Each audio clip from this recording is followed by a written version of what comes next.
Golden State Media Concepts bring you Book Review Podcast, a haven for bookworms of all ages and the widest genres, from mystery to memoirs, romance to comedy, fantasy to sci-fi. If you love to read, this is a podcast for you. It's the Golden State Media Concepts Book Review Podcast.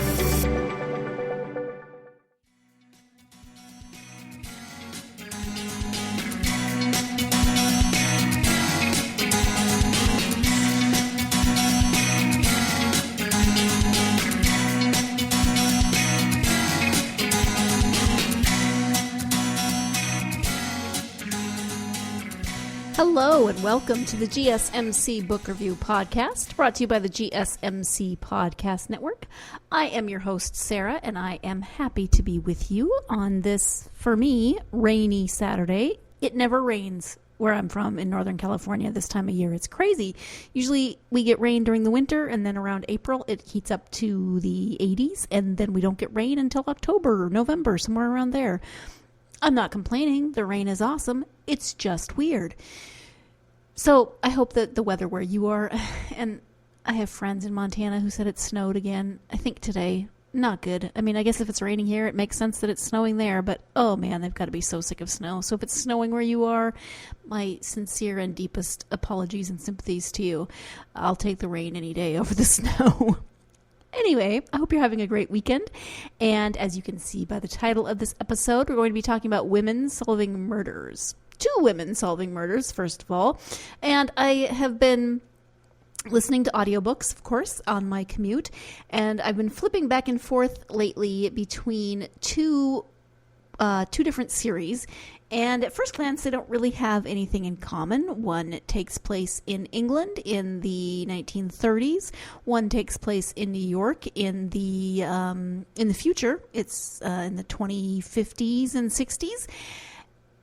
But both women, it turns out, are solve murders in different ways. And so I thought, well, hey, as I started thinking about them, I'm like, they're both very strong women. They're both very different, of course, but they're both very strong women who solve mysteries.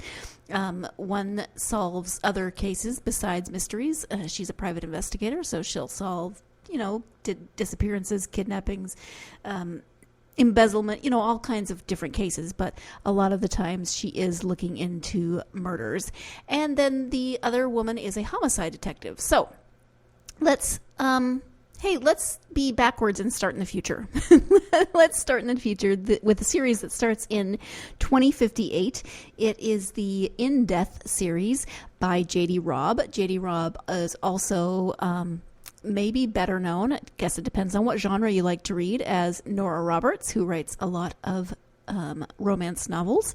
She writes some contemporary romances. She writes some fantasy romance. She writes some historical not really historical romance, but more fantasy romance. And there are sometimes some period aspects of her more fantasy type romances. But this is the In Death series.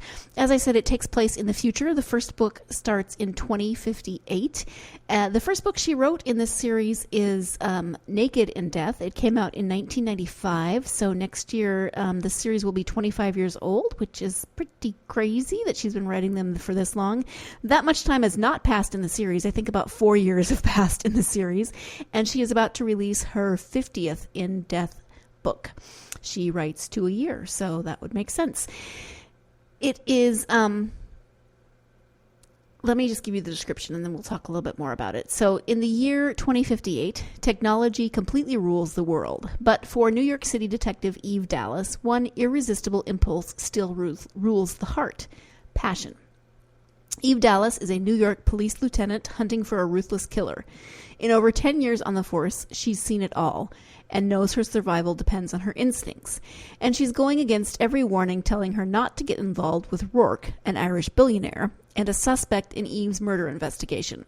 But passion and seduction have rules of their own, and it's up to Eve to take a chance in the arms of a man she knows nothing about, except the addictive hunger of needing his touch. That's an interesting description there. Okay, so that definitely focuses a little bit more on the romance side of this, but there is murder.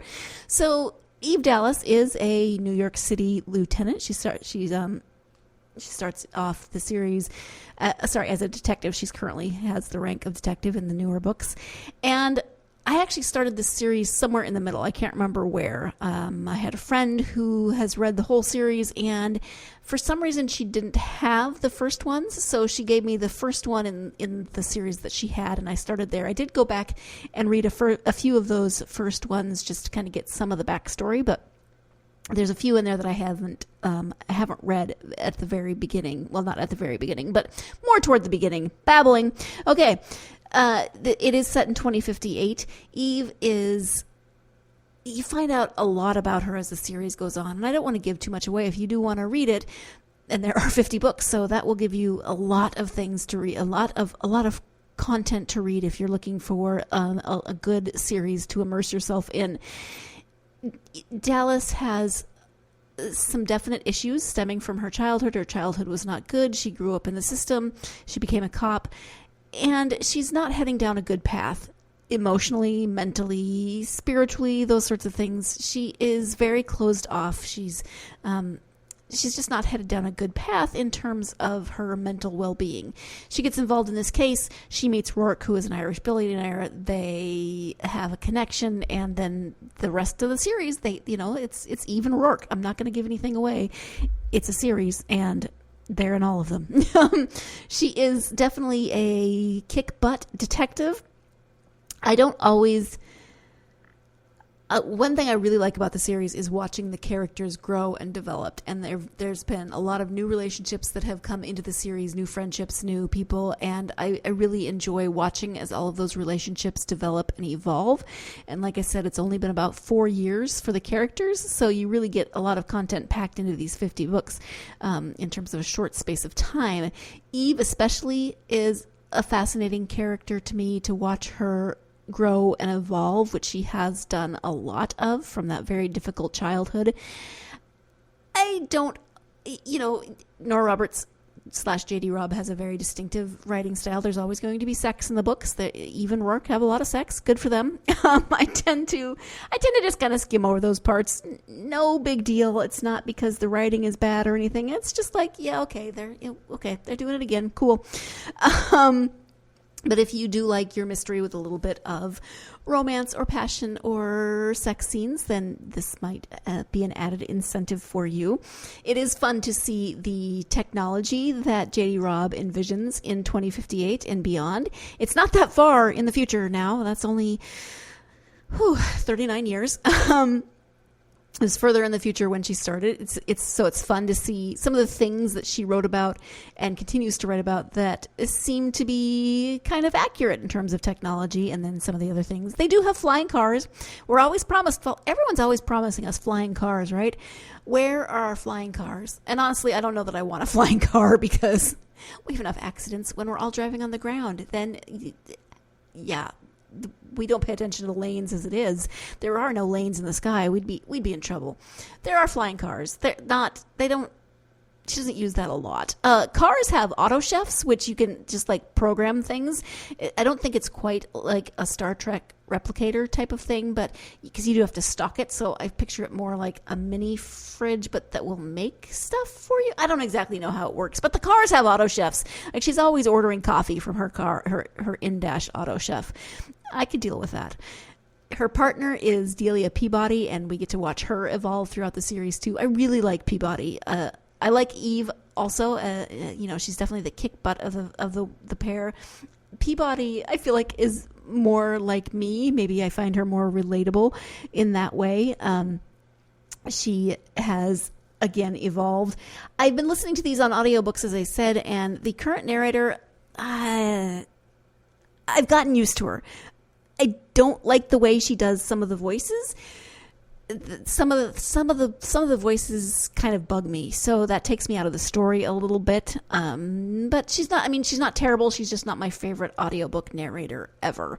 So don't let that deter you if you like audiobooks. And everyone has different preferences, so you could like her. Rourke is, well, he's a billionaire. He's a self-made billionaire.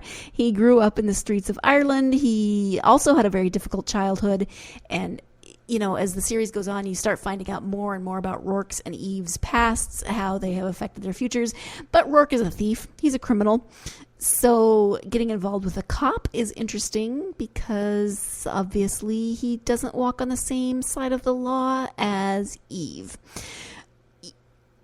Yeah, let's talk a little bit more about that. Let's first take our first break of the podcast, and when we come back, we'll talk a little bit more about this series and then turn our attention to the other woman solving mysteries. Stay tuned. You're listening to the GSMC Book Review Podcast, and I will be right back. Still on the search of that one true love? On the limbo in this crazy world of dating, marriage, relationships? Well, listen to the Golden State Media Concepts Relationship Podcast, your one-stop podcast for everything about relationships.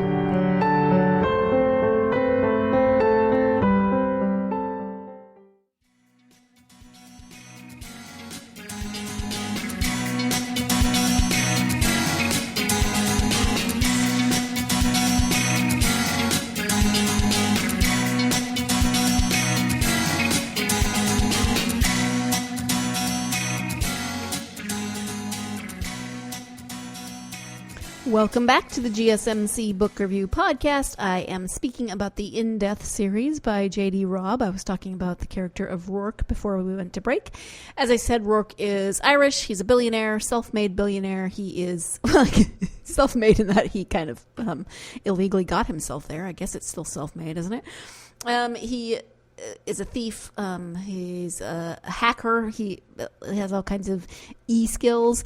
And yeah, he's definitely the flip side to Eve's more rigid, follow the rules, law and order side, and they kind of bring each other balance in some ways. Rourke has to give up his illegal ways when he becomes involved with Eve. One thing about Rourke, he did have a very difficult childhood. He does, and he is a criminal, but he has his own moral set of moral standards, and that comes a lot from he had a surrogate father and a character named Somerset, and Somerset and Eve do not get along, but Somerset basically raised Rourke from a young age when he found him on the streets and instilled in him not only these criminal gifts, but also this sense of morality, this sense of being in the world. And Somerset is still with Rourke, and even after moving to New York, etc. And there's a lot of backstory there as well that Somerset has in terms of Somerset's family. But whereas Eve grew up pretty much alone, she was in a very abusive relationship with her father until the age of 8. And then she was pretty much on her own. So it made her very hard, very kind of out of touch with emotions in some ways, with relationships, very out of touch with relationships for sure. Rourke did have this father figure in Somerset, so that's another way they come to things in a different manner. And yeah, they balance each other well. I keep coming back to the books because I'm enjoying the character development and I'm enjoying watching how everything evolves. The technology is kind of fun and sometimes funny just to see where we may be in 30 to 40 years. I don't think all of it will come about, but that's the joy of reading books set in the future, is seeing what does and does not come about. The murders themselves, sometimes I find them more compelling than other times. They are, of course, a very large part of the plot, but for me, I come back to these books because of the character development, just seeing how things are evolving, seeing where they're going. I like Eve and Rourke as a couple. Eve is very literal. Sometimes she's always saying, taking common idioms or metaphors or cliches that people say all the time and saying, yes, but why is it this? XYZ. And that often cracks me up. As I said, I like Peabody. I think I like Peabody the best. She's probably my favorite character, followed by the police profiler, counselor, psychologist, whatever you want to call her, Charlotte Mira. And she's in the books a lot, but we don't get her quite as much. we get a little more of Peabody's backstory and Peabody's relationships, etc. And watching Peabody interact with Eve, I think, is a lot of fun because she's definitely the anti-Eve. She's a lot more emotive. She grew up in a big loving family. She's what's called a free ager, which sounds maybe a little hippie-esque in some ways. She knits. She loves color. Eve wears a lot of black. So they're each other's foils, and I really like Peabody. So I come back for Peabody as much as I come back for Eve and for Rourke and for those stories. And the mysteries are fine. Eve always gets her man or woman or psycho cult or whatever it is that is behind the murders, which is one of the reasons that I like books like this because, there's evil and there's horrible things that happen, but there's always some justice that happens in the end, which is not how the world works. So that's why I turn to fiction a lot, and I appreciate that. So that is the In Death series by JD Robb. And if you're looking for a murder mystery with a little passion and romance, with some humor set in the future, this is the series for you. Or if you're looking for a series that will keep you reading for a long time, just think about that. 50 books. The 50th is coming out this in November, I think, is when it's coming out. I could be wrong about that, but it will be forthcoming. I am almost caught up. I tend to get behind. She does write 2 a year, so I tend to get behind, and then I have been catching up now lately with the audiobooks, which has been very helpful. And actually, I kind of like storing them up and then reading several at once or listening to several at once because, if it's been a while since you've read a series, you can kind of forget certain details. And so when you listen to them in clumps, you get a little more continuity and you remember more. So that's the way I've been doing it. You can do it however you want. My second woman solving murders or solving mysteries is Maisie Dobbs. And I have talked about Maisie Dobbs on this podcast before. In fact, she was one of the characters in book series that I talked about in my very first podcast 1 million years ago. It wasn't that long ago. It was only like 2 years, but some days it feels like 1 million and some days it feels like yesterday. Maisie Dobbs is a psychologist and investigator. That's what her business cards say. She is working in the 1930s, and considering the fact that she is a psychologist and investigator in the 1930s already makes her a pretty amazing woman, right? I'd read the first one when I talked about her in that first podcast. I have since read more. Off the top of my head, I can't remember how many I have read, but I am also catching up and catching up with her in the series. And the time is moving on. So let me give you a little bit of background on Maisie. She grew up in London, in Lambeth. Her father was a coster, and her mother died when she was fairly young, 10 or 12. And her father sent her out to service, which means she went to work as a housemaid for a wealthy family. She went to work for the family whose name I just completely lost. They live at Ebury Place, 15 Ebury Place, but I just completely lost their last name. Compton. She went to work for the Compton family, and she gets caught one night by Lady Compton in the library. She was sneaking down to the library to read as much as she could because she had a thirst for knowledge. She loved to read. And, when you're sent out to service at 12, your schooling is abruptly halted. Lady Rowan Compton, I can remember names, really, gets in touch with a friend of hers who, Dr. Maurice Blanche, who takes Maisie under his wing and starts to educate her. He sees something in her that he recognizes and wants to nurture, so he takes charge of her education. She continues to work at Ebury Place in service, but she is also with Maurice, and he is her mentor, he is her teacher, he continues her education. She gets accepted to Girton College, where she starts, it goes for, I think, a year, and then World War I happens. So Maisie lies about her age. She goes to become a nurse in the war. And that's kind of where this book starts in terms of Maisie. We get a lot of the backstory in the first book of, when she's sent out to service as she's growing up, and then the war where she was a nurse. She was injured. There's a lot of her psychological well-being tied up in the war, right? A lot of the things that she comes to deal with throughout the book tied up in the war. She comes back from the war. She serves as a nurse for a while longer. She does go back to school, and then she begins to work with Maurice as an investigator. Eventually, she takes over his business, and so she is a single woman owning her own business and is an investigator, which is not very common at this time, regardless of where you live. So we're going to talk more about Maisie in just a few minutes. We are going to take our second break, so stay tuned. You're listening to the GSMC Book Review Podcast, and I will be right back. Tired of searching the vast jungle of podcasts? Now listen close and hear this out.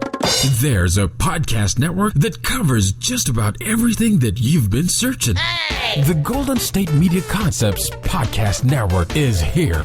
Nothing less than a podcast bliss with endless hours of podcast coverage. From news, sports, music, fashion, cooking, entertainment, fantasy, football, and so much more. So stop lurking around and go straight out to the Golden State Media Concepts Podcast Network. Guaranteed to fill that podcast itch. Whatever it may be. Visit us at www.gsmcpodcast.com. Follow us on Facebook and Twitter, and download us on iTunes, SoundCloud, and Google Play.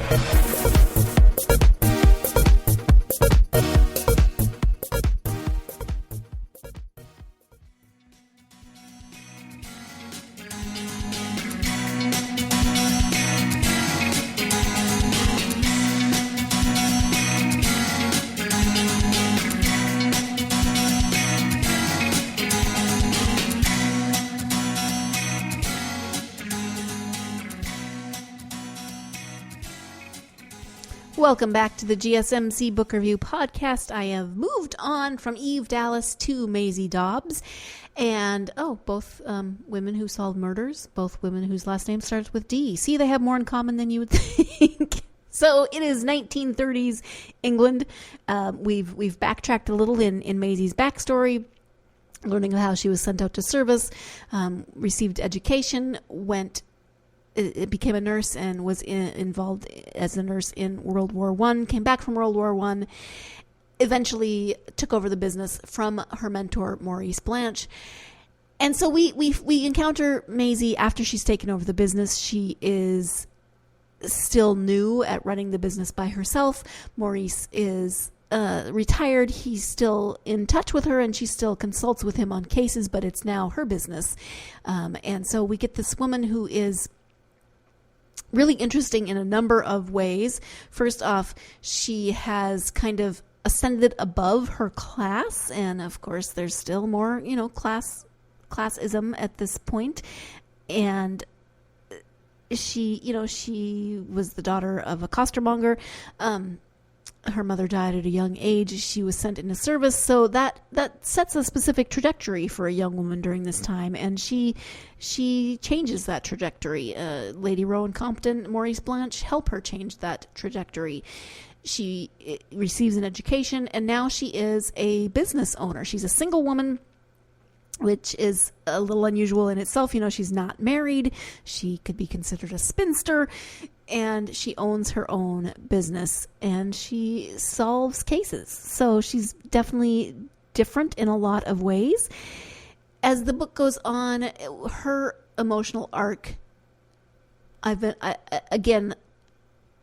little more invested in the cases with Maisie, because there's always so many layers and so many there's such depth to the stories as we learn about the people involved, and as Maisie learns about the people involved, and we as readers then of course learn about them. So I'm a little more invested in these cases than in the murders in Death, but I'm really invested again in the character arcs, in the relationships that are formed. I want to know what happens to Maisie. Later in the series, she does date some, which again I'm fascinated by, because this is the 30s, and you're not really supposed to just you're supposed to date and court and get married, right? And so she dates and courts and so far hasn't gotten married. I'm not done with the series, but she dated one man and they did not get together, and now she's dating another, and I don't want to give too much away, but she's definitely bucking tradition in a lot of ways, and I just love that about her. There's part of me that's like, oh, Maisie, I want you to get married, but only because she doesn't need to get married, but I do want her to be happy, and she doesn't have to get married to be happy, but I want her to be content, and if that's being a single business owner, cool. But there's also a little part of me that wants the current relationship she's in to work out in some way. Anyway, so she, in a lot of ways, transcends class, and she owns her own business. She eventually buys her own house, flat, maybe it's a flat. And then there are other characters. So she has an employee named Billy. Eventually she gets another employee. So there's two people working for her, and we start getting their stories, especially Billy. We get a lot of Billy's story. He's in that first book, and we get a lot of Billy's story.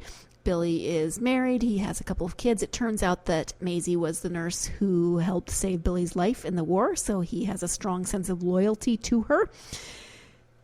Their relationship grows as employer and employee, as friends, etc. We see Billy's family as they struggle with things. What I'm really excited and interested in about from a historical perspective is right now we're in the 30s, and the economic hardships are happening around the world. We're in England, not North America, so we're not in the Depression in that sense, but there's still a depression going on in England. So it's fascinating for me to read about this time from a British perspective as opposed to from an American perspective. But also now we are coming up on the beginnings of World War II. Hitler has taken power in Germany, and Churchill was just introduced in the last book, and he's starting to rise to power or become prominent in England, and it's just fascinating to me. And if you've listened to the podcast, that I do have a fondness for World War II novels.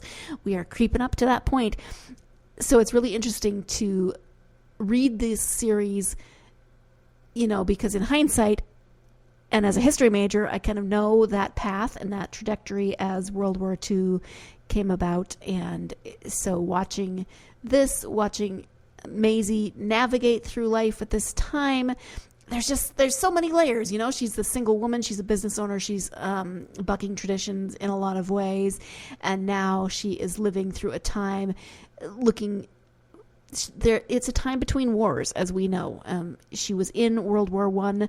World War II is about to happen. Obviously, no one at that point wants another war. They're still living with the horrors of World War I, with the number of people who did not come home from that war, with the number of people who came home injured. And Maisie, in fact, had a significant other during the war who was severely injured at the same time she was, who came home basically catatonic. So alive, but not able to communicate, not able to live outside of, a facility. So Maisie is dealing with that. And how do you move on when the person that you love dearly and were envisioning a future with now is not gone, but gone? So again, I love the relationships in this series, and she is about as different from Eve Dallas as a person can be. She's very feminine, as opposed to, she is very feminine, but she also has doesn't wear a lot of color. Now that I think about it, she wears a lot of black, as does Eve. So they have that in common. Maybe kick butt detectives who solve murders just wear a lot of black. Maybe that's a thing. I don't know. I'm not a kick butt detective who solves murders. I'm not a kick butt anything who solves murders. So, I guess Maisie isn't a detective, but you know what I mean. Hang in there with me. All right. So women solving murders. Eve Dallas, Maisie Dobbs, two very different women, have some similarities, both solve cases, both have series. So if you like series, these may be books that you want to look into. Of course, depending on the time that you like to read? Do you like historical pieces? Well, then Maisie might be the choice for you. Do you like books that are set in the future? Then Eve might be the choice for you. Maybe you like both, and maybe you want to check out both. Maybe you've already read both, and you're sitting here thinking, I know what happens. You are not caught up. You are so many things that will happen that will surprise you. I know. Well, cool. I'm happy for you, but no spoilers. Don't tell me anything. I try not to tell you anything, so... And again, how are you going to even tell me, right? I'm just sitting here in a studio by myself telling you not to tell me anything, how are you going to do that? Social media. You could do it on social media. Hey, I would love if you would hit me up on social media. I'd love to hear your thoughts. Have you read these books, these series? What were your thoughts? Who are your favorite detectives? I may do another podcast on women detectives or women solving crimes. I did a little research and saw some lists. I love lists, which then added to my ever-growing, never-ending TBR pile. But who are your favorite female detectives? I would love to hear your thoughts on that. So hit me up on social media. I think it's time to wrap this episode up. Thank you so much for joining me. Please join me again on Tuesday when I will have another interview, this time with editor Marika Lindholm about her book, We Got This, which is a series of essays, short stories, poetry, etc., written by and about single mothers and the challenges, struggles, joys, community, etc. involved in being a single mother. So join me for that conversation. Again, that's with Marika Lindholm and her book, We Got This. Thank you, as always, for joining me. I hope you're having a great weekend, and I hope you still have time during this weekend to go out there and get yourself lost in a good book. Thanks. You've been listening to the Golden State Media Concepts Book Review Podcast, part of the Golden State Media Concepts Podcast Network. You can find this show and others like it at www.gsmcpodcast.com. Download our podcast on iTunes, Stitcher, SoundCloud, and Google Play. Just type in GSMC to find all the shows from the Golden State Media Concepts Podcast Network, from movies to music, from sports to entertainment, and even weird news. You can also follow us on Twitter and on Facebook. Thank you, and we hope you have enjoyed today's program.